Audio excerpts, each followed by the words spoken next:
말씀하여 주시옵소서. 하나님의 말씀을 우리의 심령, 우리의 영혼 속에 담아주시고, 우리가 이 세상 사는 동안 우리는 주의 말씀 붙들고, 말씀 때문에 우리가 세상을 이기고 죄악을 이기고 모든 불의의 세력을 이기면서 믿음으로 승리하는 귀한 삶이 되게 하여 주시옵소서.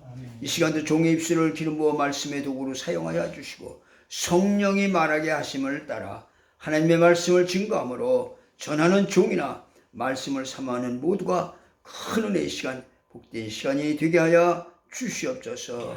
우리 구주 예수님의 이름으로 기도하옵나이다. 아멘. 아멘. 오늘은 마태복음 8장 1절로 4절 봉독한 말씀을 통해서 하나님께 감사하라 라고 하는 이런 제목으로 같이 은혜를 받도록 하겠습니다. 하나님은 자존자이십니다. 스스로 계신 자존자다. 우리는 자연, 과학이니 뭐니 하는 그 자연이라고 하는 말을 많이 쓰지만은 성경에는 그 많은 단어들이 있어도 이 자연이라는 이 단어가 한 번도 나오질 않습니다. 셰익스피어가 지구상에서 가장 많은 단어를 사용했다고 하는데 성경은 그보다 한 갑절 이상 그 많은 단어를 사용하지만은, 그러나 그 많은 단어를 사용하지만 유일하게도 자연이라고 하는 말, 그 말을 쓰지 않는다는 것입니다. 자연이라고 하는 말은 그대로 스스로라고 하는 그런 말인데, 하나님을 인정하지 않는 세계에서는 모든 것이 다 자연이라고 이렇게 말합니다. 그러나 성경은 만물이 다 하나님이 지으신 것이다 라고 이렇게 말하고 있습니다. 우리의 믿음이 뭐냐? 우리 믿음은 히브리서 11장 3절에 있는 말씀과 같이 믿음으로 모든 세계가 하나님의 말씀으로 지어진 줄을 우리가 아나니 보이는 것은 나타난 것으로 말미암아 된 것이 아니니라 라고 하는 이런 말씀이에요. 만물이 믿음으로, 우리의 믿음은 하나님의 말씀으로 만물이 지어졌다고 하니 그게 바로 우리 믿음의 기초다 이거예요. 만물이 하나님의 것입니다. 그래서 하나님을 위해서 사는 것이다 이거예요. 하나님의 아들도 이 땅에 오셔서는 그는 하나님께 순종하셨습니다. 그러나 하나님은 지극히 높으신 분이기 때문에 하나님을 누가 다스리거나 또 그를 명령할 자가 아무도 없습니다. 왜냐하면 그는 자존자이시기 때문에 스스로 계신 분이시다 이거예요. 그렇기 때문에 그 만물이 그에게서 나왔기 때문에 그의 명령대로 복종을 하는 겁니다. 우리가 인간이 사는 도리에 대해서 좀 우리가 이해를 해야 합니다. 사람은 그 신념을 제일로 칩니다. 아주 신념이 강한 사람들이 세상에서 성공을 하죠. 그런데 우리가 교회에 들어와서는 깨달은 것이 있어요. 신념이 아니라 하나님의 말씀이라고 하는, 말씀이 제일이라고 하는 것을 알았다 이거예요. 예수 안 믿는 사람도 신념이 있고 우리 예수 믿는 사람도 다 신념이 있습니다. 그러나 우리는 신념으로 사는 자들이 아니라 말씀으로 사는 자들이다 이거예요. 왜냐하면 하나님의 말씀은 사람들에게 비치는 빛이요 곧 생명이라고 요한복음 1장 4절에 그렇게 말하고 있어요. 사람이 육체가 병드는 것은 결국 생명이 빈곤해서 병드는다 하는 것입니다. 여러분, 가문 땅에 메마르게 되면 뿌리가 다 말라지고 그렇게 메마르게 되고 결국은 그렇게 되면 나무가 죽고 만다 이거예요. 이렇게 가문 땅처럼 생명의 빈곤할 때 우리 육체도 병이 된다는 것입니다. 신경통에 생명이 부족하면 신경이 병들고, 폐에 생명이 부족하면 폐가 병들고, 심장에 생명이 부족하면 바로 심장이 병듭니다. 뼛속이라도 생명이 빈곤하면 말라버린다 이거야. 그래, 병은 생명의 빈곤에서부터 시작하는 거죠. 마치 감으로 메말라 죽어가는 것과 똑같이 그래 생명이 들어와야 된다 하는 것입니다. 또 사람의 마음도 역시 마찬가지입니다. 생명이 부족하면 어떻게 되냐? 자꾸 죽고 싶은 생각이 그게 자꾸 납니다. 어떤 사람은 돈도 많고 많이 벌고 권력도 잡았을지라도 자꾸 죽고 싶어하는 그런 생각을 한다 이거예요. 이런 어떤 사람 돈 벌고 권력을 잡았더니 이렇게 왜 그렇게 죽고 싶어 할까? 그건 바로 그 생명력이 그래 부족하기 때문에 그런 것입니다. 근데 어떤 사람은 아주 가난해요. 가난한데 자녀들도 여럿이에요. 다른 사람 같으면 에이 죽고 싶어 자살하고 그냥 그렇게 싶어도 이렇게 할 것 같은데 이 사람은 절대 자살하고 싶다. 아예 그 사람은 죽고 싶은 생각이 없습니다. 내가 죽으면 저 자식들 누가 키우랴? 그저 저 자식들 위해서는 내가 악착같이 살아야 된다. 그저 살려고 한다 이거야. 바로 이렇게 마음의 생명이 풍부한 사람은 산다 이거예요. 근데 생명이 어디 있느냐? 생명은 요한복음 6장 63절에 그랬어요. 살리는 것은 영이니 육은 무익하니라. 내가 너에게 이른 말이 곧 영이요 생명이니라 라고 성경은 그렇게 말하고 있습니다. 하나님의 말씀이 생명이고 생명샘이라는 것입니다. 그래 하나님과 함께 계시니 그 말씀이 곧 하나님이시라고 요한복음 1장 1절은 그렇게 말하고 있죠. 영원한 말씀입니다. 그래 모든 생명의 근원이 어디 있느냐? 말씀에 있어요. 말씀이 있느냐 아니면은 말씀이 없이 그냥 신념으로 사느냐 하는 것이다 이게. 그래 자기 신념으로 사는 사람은 신념이 굉장히 아주 용감하게 만들 수도 있지만은 그러나 신념이 용감하게 만들고 굉장히 용감하지만 신념은 살리지는 못한다 이거예요. 신념은 생명이기 때문에. 네? 에덴 동산에 그 많은 열매들이 있습니다. 그 많은 열매들을 다 먹으라고 했어요. 그러나 선악을 알게 하는 나무의 열매를 먹지 말라 그랬어요. 그래서 그 에덴 동산에 마음대로 열매를 막 따먹다가도 선악과를 보면 먹지 말아야지 하고 말씀이 먹지 말라는 말씀 때문에 안 먹는다 이거예요. 이는 바로 하나님의 말씀이 그 속에 살아있기 때문에 그 말씀대로 복종을 하는 겁니다. 요한복음 12장 50절에 있어요. 나는 그의 명령이 영생인 줄 아노라. 그러므로 내가 이르는 것은 내 아버지께서 내게 말씀하신 그대로니라 라고 이렇게 말씀해 보죠. 그런데 이 마귀는 이를 방해합니다. 어떻게? 말씀을 받지 못하도록, 말씀이 머물지 못하도록, 말씀을 의지하지 못하도록, 그래서 그 생명을 끊어버리기 위해서 유혹을 해서 마침내 하나님의 명령이 있는 그 선악과를 따먹도록 그렇게 해서 따먹음으로써 하나님의 말씀이 들어올 것이 없어졌어요. 하나님과 단절이 됐다 이거야. 우리가 저 발전소에서 전기를 발전했다는 그 발전한 전기가 전선을 타고 와서 여기서 이렇게 여기까지 집안에까지 들어왔기 때문에 우리가 이 전기불을 전등불을 볼 수 있는 것 같이. 그런데 중간에 전기가 들어오는 것이 끊겨졌다면 바로 우리는 이 불을 이렇게 볼 수가 없는 것이다. 이와 마찬가지로 하나님의 말씀이 들어오다가 그 말씀을 지키지 아니하니 이제는 그것이 끊어져서 그래 사람의 영이 그래 죽었다는 겁니다. 오늘 내가 살았느냐 죽었느냐 하는 것은 내가 지금 하나님의 말씀이 내 속에서 내가 그 말씀을 순종하고 사느냐 아니면 자기 신념으로 사느냐 하는 것입니다. 그러니까 하나님의 말씀으로 사느냐 순종하며 사느냐 그 말씀을 하나님의 말씀을 충분히 받아들임으로써 우리 속에 생명이 있는 것입니다. 마귀는 철저하게 하나님의 말씀이 들어오는 길을 막기 위해서 내게 경배하라 그러면 내게 영광을 주리라고 이렇게 말했죠. 그때 우리 예수님 뭐라고 하십니까? 사단아 물러가라. 하나님만 섬기라고 성경에 기록되니라고 말했습니다. 그리고 하나님을 시험치 말라 그랬어요.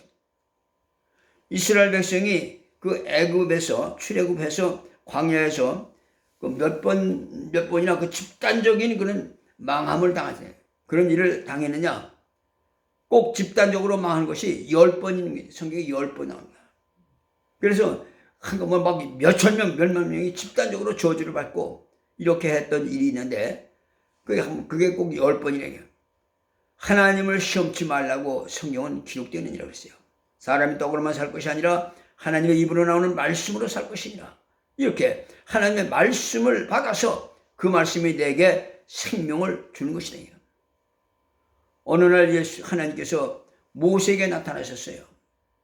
그 시내산 가시떨기 가운데 불이 일어났거든요.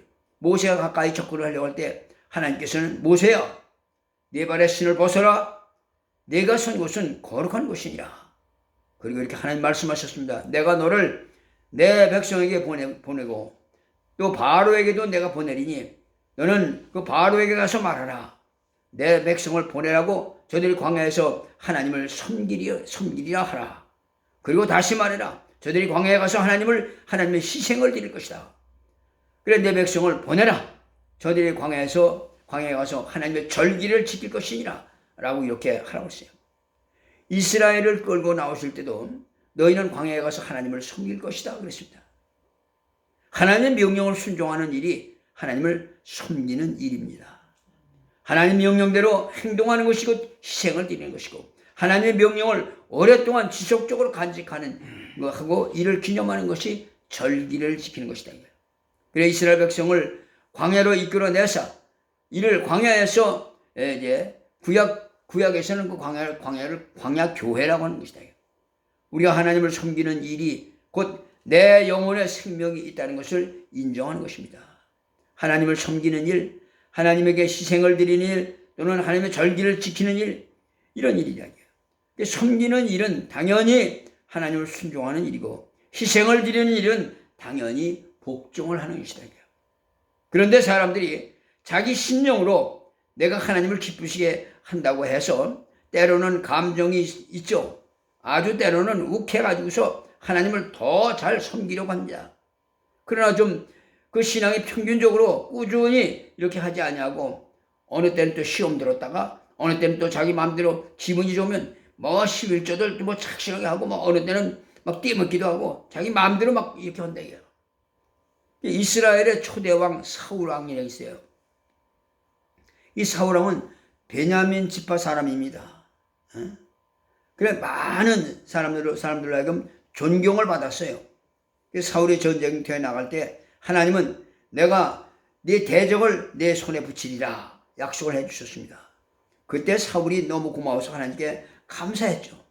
그때 하나님은 계명을 주셨어요. 반드시 전쟁터에 승리하면 생축이든 사람이든 전쟁에서 이겨서 약탈한 것은 다 죽여라.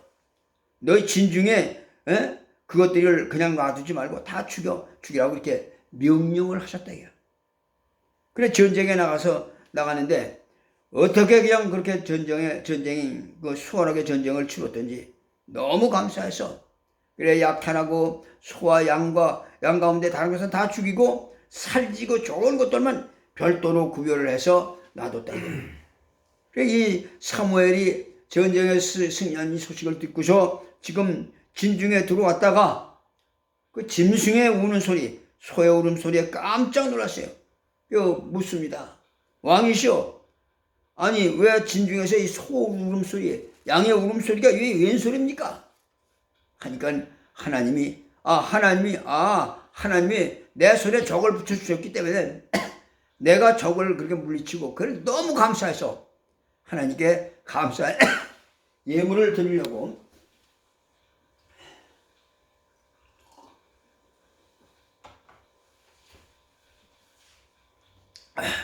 제사를 드리려고 그렇게 해서 준비해 놓은 것입니다. 라고 이렇게 말합니다. 참 그 동기가 참 좋죠. 하나님을 섬기겠다는 것입니다. 하나님을 기쁘시게 한다는 거예요. 내가 배은망덕하지 아니하고 감사하겠다고 하는 겁니다. 그러니까 얼마나 동기가 좋아요. 그러나 그때 사무엘 선지자가 꾸짖습니다. 왕이시오. 하나님께서 순종을 제사보다 더 원하십니다. 순종은 제사보다 나은 것이고 하나님의 말씀을 듣는 것은 수양의 기름보다 낫다고 그랬습니다. 하나님이 그들을 죽이라고 명령하셨으니 그대로 순종만 하면 되는 것인데 아니 언제 그 순종 그걸 거역해 가면서라도 하나님께 제사를 드리기를 바라시겠느냐 하는 것입니다. 그래서 왕이 하나님의 명령을 버리셨으므로 하나님도 왕을 버리셔서 이제는 왕이 되지 못하게 하시나이다. 그때부터 이 베냐민 지파는 왕으로서의 자격을 완전히 상실해 버렸어요. 그래서 사울 왕으로서 그냥 이 베냐민 지파는 그것으로 딱 끝이 나버렸습니다. 그리고 이제 이새의 아들 다윗이, 그건 유다 지파죠. 유다 지파 다윗을 보니까 그가 내 마음에 합한 자라. 그래서 이제는 드디어 유다 지파의 왕 다윗이 나온 것이다. 그래 이 순종은 제사보다 나온 것이다 그랬어요. 신념으로 내가 이렇게 하면 하나님을 기쁘시게 할 것이다 하고 내 생각 내 뜻대로 하려고 하지 말고 우리는 그분의 명령이 있어 그분의 명령을 듣는 것이 그게 복이다. 내 백성을 보내라. 저들이 광야에서 하나님을 섬기리라. 또 하나님께 희생을 드리리라. 하나님의 절기를 지키리라. 그랬어요. 그래 우리 하나님을 섬기는 것은 우리의 일상, 우리의 생활이고 또 헌신하는 것은 주님의 명령이 있을 때마다 복종하는 일이다 하는 것입니다. 그리고 이 절기를 지키는 데 있어 이스라엘의 절기 제일 큰 절기는 6월절이죠. 6월절 지나서 그 다음에는 77절이 있습니다. 77절에 것은 7곱하기 일주일이 7일이고 이 7주 그래서 77이 49에서 49일째 이게 77, 49에서 77절이고 그 77절 마지막 날 50일째 되는 날 이제 그날이 맥추절이다 이게. 그래서 이렇게 6월절부터 시작을 해서 맥추절까지 50일. 맥추절은 첫 열매를 드림으로써 초실절이라고 이렇게 또 합니다. 6월절은 모든 이스라엘 백성들이 다 양을 잡아서 문설주에다 그 양의 피를 바르고 이제 그날 전부 출발할 준비를 다 하고 있고 그때 애굽 사람들은 장자가 죽어가지고서 온통 통곡을 하고 집안이 다 울음바다죠. 이제는 애굽에서 430년 동안 종살이하던 생활을 이제 확 다 털어버리고 이제 역시 나오는 그런 역사적이고 굉장한 웅장한 날이다. 그러니까 그날부터 출발을 해서 광야에 나와서 마침내 광야에서 그들이 하나님이 주신 그 자유와 축복으로 얻은 첫 열매를 하나님께 드리는 절기를 기념하고 이렇게 하는 이게 맥추절이죠. 그러니까 매년 처음 맞이에는 이 첫 곡식의 추수를 하나님께 드림으로써 그날을 기념했습니다. 또 이 초막절이라고 하는 절기가 있어요. 이것은 수장절이라고도 합니다. 절기를 지킴으로써 하나님께 감사하는 것인데 한동안 하나님이 이제 주셔서 먹고 살다가 1년 동안을 그 추수한 것을 이제 하나님께 드리는 우리로 말하면 이제 추수감사절을 이제 그렇게 적어요. 이 수장절을 그렇게 지켰다 이거예요. 이스라엘 백성들이 가나안 땅에 들어가서 절기를 지키는데 이 수장절 때 어떻게 하느냐 초막절을 지켰다 이거예요. 초막절은 뭐냐면 광야에 나가서 초막을 짓고 일주일 동안 금식을 하면서 우리 조상들이 광야 생활을 하는 중에 얼마나 고생을 많이 하고 살았던가 하는 것을 이건 바로 하나님의 은혜가 아니면 살 수가 없다라고 해서 그들이 광야에 가서 하나님의 은혜를 기억하면서 감사하는 절기를 초막절이라고 이랬다. 그리고 이 구약에서는 이제 맥추절의 절기를 끝날이라고 이렇게 말했어요. 이는 왜 그러냐 77절 그 끝나는 날이야 이게요. 그런데 그들이 큰 날이 어떤 큰 날인지 그걸 구약시대는 몰랐죠. 왜냐하면 구약에서는 오순절이라고 하는 그런 말이 구약 성경에 없습니다.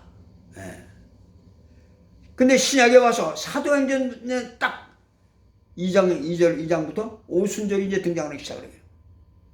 이 오순절이 곧 신약의 맥추절이에요.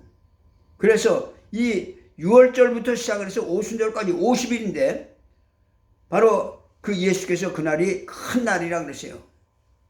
광야에서는 광야라고 하는 교회를 말하는데 광야교회에서 하나님의 뜻대로 명령대로 섬기고 그날에 하나님이 응답으로 주신 것이 뭐냐 성령을. 그리고 오순절날 성령을 믿어. 그리고 사도행전 2장 1절에 오순절날이 이미 이름에 급하고 강한 바람 같은 소리가 나고 앉은 자리에 온 그런 놀라운 역사가 일어나서 거기서 성령 오순절날 성령을 그렇게 보내주신 것이다. 그러니까 과거 구약 교인들은 모세가 인도하던 율법 시대에는 그들이 절기를 지켜 명령의 큰 날까지 77절까지 맥추절까지 절기를 절정을 이루고 딱 끝쳤습니다. 그러나 77절 그때는 무슨 그날 큰 일이 일어나는 것은 한 번도 없어요. 그래 왜 예수께서 명절 끝날이 큰 날이라고 이렇게 했을까? 그걸 몰랐다 이거야. 근데 우리는 이제 성경을 읽다가 보면은 구약 성경에는 하나님의 율법이라는 말이 있고 때로는 모세의 율법이라는 말이 있습니다. 그러다 보면 생각할 때 모세 그 율법이 하나가 둘인가 두 가지인가 이렇게 생각하기 쉬운데 율법은 하나입니다. 왜 모세의 율법이라고 그러느냐? 바로 이건 모세를 통해서 율법을 이제 전파하셨고 그리고 모세의 지도를 받았고 모세가 인도하는 그런 율법이라는 그런 뜻이다 이거. 그런데 이 모세가 인도하던 율법은 주님이 십자가에서 죽으심으로 말하면 끝이 났어요 이제. 끝나고 그가 이제 주님께서 부활하시고 성령을 우리 가운데 보내주셔서 그 다음부터는 이제는 모세가 인도하던 모세가 그 율법이 아니라 그 율법이 없어진 것이 아니에요. 그 율법이 이제 성령으로 말미암아 우리 안에 직접 성령이 우리를 인도하신다 이거예요. 그러니까 모세를 피하는 것이지 율법이 피해야 것은 아니다 이거예요. 그래 마태복음 5장 17절에 그랬어요. 내가 율법이나 선지자나 폐하러 온 줄로 생각지 말라. 폐하러 온 것이 아니라 온전케 하려 합니다 그랬습니다. 그러니까 예수께서 그 변화산에 올라갔을 때도요. 거기에 모세와 엘리야가 거기에 있었죠. 그러다 잠시 후에 그들은 다 사라졌습니다. 그리고 예수님만 남았을 때 하늘에서 음성이 들려나기를 저는 내 사랑하는 자요 내 기뻐하는 자니 너희는 저희 말을 들으라 라고는 음성이 들 때야. 이제까지 선지자의 인도를 받았고 모세의 인도를 받았는데 이제는 예수의 인도를 받으라 라고는 말씀입니다. 드디어 예수께서 십자가에 죽으시고 부활하셔서 그가 하늘로 가신 다음에 예수께서 직접 보내신 그 성령, 그 성령이 오셔서 오늘은 우리 안에 우리 속에서 우리를 인도하신다 이거예요. 그러므로 과거 모세가 인도할 때보다 성령의 인도하시면 그 율법이 없어진 것이 아니에요. 사람들은 그 율법이 없어진다. 아니, 그 법이 우리 안으로 들어왔어요. 성령 우리 안에서 강력한 힘, 강력한 능력으로 직접 우리를 인도하시는 것이다. 그러므로 내가 율법을 폐하러 온 줄로 생각지 마라. 율법은 천지가 없어진다 할지라도 1.1도 율법은 폐하지 않는다 라고 말씀하시는 것입니다. 그러므로 율법에 지극히 적은 것 하나라도 가르치지 아니하고 그같이 행치 아니하는 자는 하늘에서 가장 적다 일컬음을 받을 것이다 라고 마태복음 5장 18절 19절을 말하고 있어요. 오늘 많은 사람들이 아주 똑똑한 척 하면서 하나님의 율법을 무시하는 그런 말을 함부로 합니다. 하나님의 말씀은 인간이 이 세상에 있는 동안에 말씀을 들으라는 거예요. 율법은 모세가 인도하던 율법이 이제 끝이 났지만은 그러나 그 율법이 성령으로 말미암아 이제 우리 속에 들어와서 인도를 계속하는 것입니다. 우리가 가령 예를 들어서 외국에 우리가 나가게 되면 공항까지는 우리가 버스나 일반 교통을 타고 갑니다. 그러나 공항에 가서는 어떻습니까? 공항에 가서는 비행기를 타고 이제 날아간다 이게. 그와 마찬가지로 이렇게 우리가 그 율법으로 인도를 받던 모세의 율법으로 인도를 받던 그런 것이 이제는 성령으로 말미암아 강력하게 그렇게 이제 나가는 것입니다. 그러니까 우리가 자기 지식이 있는 채 하고 하나님의 지식을 무시하는 자는 자기 스스로 함정을 파는 것이다 이게요. 그래서 절대로 하나님 앞에 하나님은 교만한 자를 대적한다고 그랬습니다. 우리는 하나님의 법 앞에 하나님의 말씀 앞에 교만해서는 안 되는 것입니다. 그것이 바로 인간의 이성에 맞지 않고 또 때로는 불만스럽다 할지라도 이유 없이 우리가 순종하고 받아들이는 것입니다. 한 문둥병자가 지금 예수님에게 왔습니다. 오늘 본문의 말씀이요. 문둥병자는 문둥병자는 병 중에서도 참 저주스러운 병입니다. 문둥병자는 손이 다 오그라지고 막 살이 막 이렇게 말리고 이렇게 감각이 없다냐. 덜렁덜렁하고. 불 속에 손이 막 들어가도 뜨거운 줄 몰라요. 그래 뜨거운 불 속에는 감자도 막 꺼내고 그런가 하면 막 문둥병은 발에 동상이 걸려도 막 걸어다닌다. 감각이 없으니까. 이게 바로 저주다 이게요. 이런 문둥병자가 지금 예수님에게 왔습니다. 예수님께서 그냥 무조건 그냥 능력이 있다고 그냥 고쳐주신 것이 아니에요. 뭐라고 하시면 그 문둥병자가 뭐라고 하시면 주여 원하시면 나를 깨끗게 하소서. 그러니까 당신이 원하시면, 그러니까 나는 당신의 뜻대로 낫겠습니다 하는 거예요. 당신이 나를 고치실 뜻이 있으시고, 그리고 내가 깨끗함을 받기를 원하면 나를 깨끗하게 하실 수 있습니다 라고 하는 말입니다. 예수께서 그 문둥병자의 믿음을 보셨다 그러세요. 믿음을 보셨다. 내가 원하노니 너는 깨끗함을 받으라 말씀하시는 순간에 그가 깨끗함을 받았습니다. 그리고 주님은 그에게 당장 명령하시기를 아무에게도 말하지 말고 가서 제사장에게 네 몸을 보이라고 했어요. 그리고 모세의 명한 예물을 드려서 내가 어떻게 병나는 것을 증거하라 이렇게 말씀을 했던 것입니다. 그러니까 여기 문둥병자를 주님이 고쳐주시고 그에게 야 이제는 이제 율법 안 지켜도 되고 계명 그거 지키지 않아도 된다. 그건 다 구약이고 그건 율법이다. 이렇게 말씀하지 않았어요. 오히려 난 그거 폐하러 왔다고 말씀하지 않으시고 오히려 강화하러 했다고 했습니다. 그러니까 우리가 예수님의 법은 더 강화가 됐어요. 어떻게 강화됐습니까? 율법은 뭐라고 해요? 간음하지 말아라. 도둑질하지 말아라. 또 살인하지 말아라. 뭐 이렇게 하지만 예수님의 법은 그 정도가 아닙니다. 음욕만 품으면 너는 간음자다. 도둑질, 탐욕만 해도 넌 도둑이야. 그러니까 이렇게 아주 훨씬 우리 예수님의 법은 더 강화된 그런 법이에요. 법이 없어진 것이 아닙니다. 그래 너는 가서 즉시 모세의 명한 예물을 드려라. 그랬어요. 왜 그러냐? 이때까지는 예수께서 지금 그 세상에 계시기 때문에 그가 성령이 아직 오시지 않았다 이거야. 그렇기 때문에 율법의 인도를 모세의 율법의 인도를 아직까지 받고 있는 것이다 이거예요. 유효한 것입니다. 부활하지 않으셨기 때문에.